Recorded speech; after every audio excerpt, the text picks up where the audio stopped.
everyone, welcome to YourPedia and this is Shobha. This video is for all the aspirants of Intelligence Bureau. You all know that the interviews of IB for the position of Assistant Central Intelligence Officer Grade 2 technical ones are going on, and for the position of Executive they are going to begin very shortly. Whenever you are preparing for the interview of IB, it comprises multiple different domains, be it your HR, psychometric test, current affairs, last but not the least, case studies. And for this video, I'm going to talk about what are the case studies all about, what are the traits that you need to put up in front of your examiner whenever you are solving a case study, and what are the traits that you need to avoid. Apart from it, let me mention you here only that we have framed another video. We have already compiled all the important case studies, what are the important dimensions, the grounds on which the case study of IB are being framed. Do not forget to watch that video, but before that, you need to understand what is case studies all about. See, case studies are nothing but a situational questions. Like I put up you in a different situation. I ask you that you are a part of that situation and now you need to solve it out. Through this situation, through the situational questions, what I need to know is your temperament and attitude for that particular job. That what is your temperament? What are the skills you are going to comprehend while you are solving it out? See, you are intelligent enough, you got shortlisted. What is your personality now? What are the traits? If I say that, what is your interest towards it? Your attitude, your personality. Are you a suitable candidate for IB or not? A positive attitude is showcased through that case study or not? Are you very much analytical, rational in thinking, or you are too much emotional in solving any kind of, you can say, the case study, right? So this is all to check the suitability, the profile and the personality of the candidate, whosoever is going through this case studies portion. And in the panel, you all know that there are 3 members particularly in the panel. 2 are the senior IPS officers and they have vast experience. So you see that numerous situational questions, whatever they have gone through their profile, whatever they have gone through in their, you can say, past, they try to see that what is your attitude when you are put into that situation. How much you can say, do you develop the interest and the same, you can say, the temperament through which they were trying to solve that situation. So it will be that they are trying to observe you very meticulously. And that is what I told you, that whenever you're preparing for these grounds, try to make your introspection and groom yourself in that direction. So you see that become a suitable candidate for IB. So start practicing case studies and focus on the grounds on which the case studies are being framed. So after that, you have to see that video also. Now, what are the traits that are being checked? What are the typical personality traits for IB officers? They want an IB officer that is a complete blend with a unique blend of skills and traits so that you are going to excel in your own demanding roles. Now, very first I would be talking about is your analytical and critical thinking. The problem solving skills, the pattern you recognize, the critical evaluation. You are put up into a problem. What are the problem solving skills? Do you get, you can say you are all hasty and you want to come out from that problem? Is that your attitude? Or you are thinking in a very logical manner? You are providing a very good solution to that problem. So very first is you need to have good critical thinking of yours, right? So it is very first is problem solving. You have to analyze the situation. What can be the factor solution? It is not you have to provide only one complete solution. You can provide solution in multiple grounds. Then it is your pattern recognition. That is what is a trend, or normally what are the potential threats that can be followed. If I take that situation, if I go through these steps, what can be the threats I need to overcome? So you should be thinking very, very logically. Critical evaluation, obviously you should assess the information. Whatever the information is provided to you, you should be assessing it out very objectively. Then is your resilience and adaptability. What do you mean by resilience is that you should not run from that situation. You should be determined to solve it out. And even the adaptability should be there to handle the pressure, the environment and the unexpected challenges. So through these backgrounds, you are checking out your flexibility, your emotional recognition. That is, are you very much composed person when the pressure is put upon you? So that is what they are going to check. So it is about the adaptability and resilience attitude which you have developed. Then the third is your integrity and discretion. So it is your ethical conduct, your adherence to strict ethical standards and principles, your confidentiality and your loyalty. So it should not be that you are passing out the information. You should be loyal. You should be committed to work in the organization with full-fledged determination. You should not be running out from the problems, but you should be thinking in a rational manner. So all these are critical thinking, new ideas are being brainstormed, determination is being there, and you are going to withstand with us through thick and thin. The ethical conduct, you should not be, you can say, running from the rules and regulations, but you should be following it out.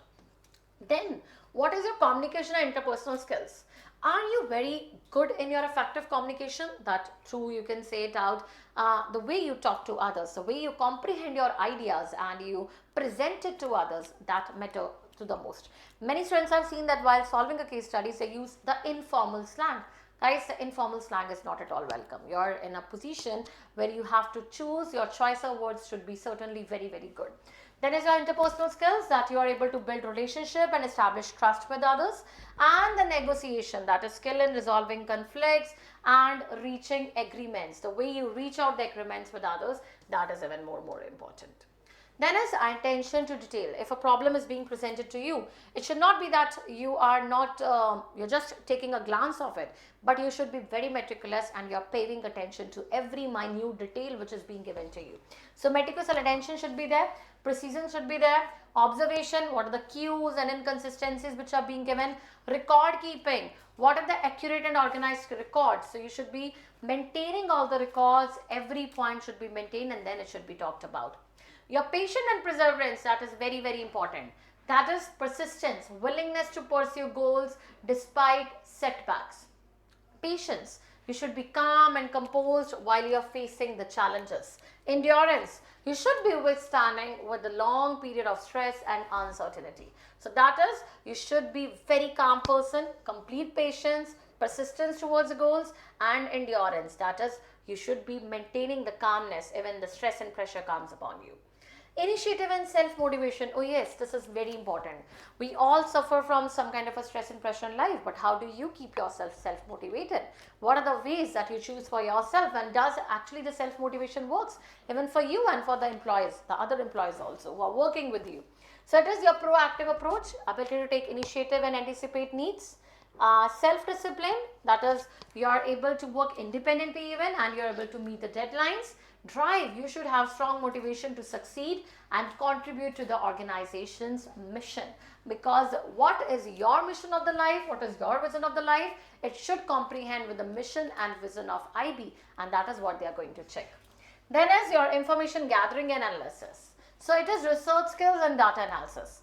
The ability to gather, evaluate, synthesize information from various sources. It should be that you should have a long approach. It should not be a narrow approach, but you should be thinking from a multiple perspectives, and that where the various sources rely. Data analysis, the capacity to analyze large data sets to identify trends and insights. Other than that, you should be precisely giving attention to small details. Adaptability should be there, that you should be overcoming, you should be meeting with the new challenges. Your ethical integrity, that is, you should be taking your task with very much confidentiality, that is, you're not passing the information, not leaking the information. And yes, highly ethical standards, the rules and regulations, the principles are very, very important for any organization. Patience should be there, because it should not be in a hurry to solve anything. And resilience, you should not be running out from tough situations. You should be facing and you should have a capacity to cope with stress and adversity. Other than that, there are certain traits that you need to avoid whenever you are solving a case study. These were the important traits that you need to showcase when you are solving a case study. But there are certain traits, you can say do's and don'ts. And now I'm going to talk about the don'ts. That are the traits that you need to avoid. Never ever be impulsive in the nature. That is, you shouldn't be hurried to solve anything. You should not be lacking of judgment. You should not be making hasty decisions without careful consideration.